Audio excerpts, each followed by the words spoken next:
Also in Arizona, January 6th committee star witness Rusty Bowers. Remember him? He's telling us at NBC News that it would take a miracle to win re-election. This is who he is. You might remember his emotional testimony in front of Congress about the very intense pressure that he faced from Donald Trump to try to change the results of the 2020 election. If he were to win, right, Bowers here, it would show Republicans could publicly cross the former president in a very high-profile way and still hang on to their seats. If he doesn't win, and like I said, he says it's a miracle if he does, the opposite, right? I want to bring in NBC News political reporter Alan Smith, who is behind that NBC News reporting. Alan, it's great to see you, as always.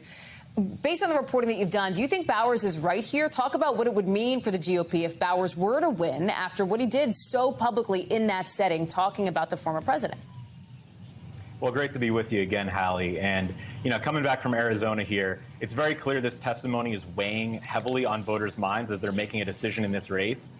This is really the only test of whether a Republican can testify before the January 6th panel and survive a primary. I mean, this is really happening weeks after his testimony.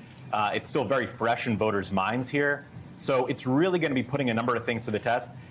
If he is able to pull this out, it'll be another example of an incumbent being able to fend off a primary opponent endorsed by the former president. The difference here is he's actually running for a different office. He's running for the state Senate, where he's currently the House Speaker.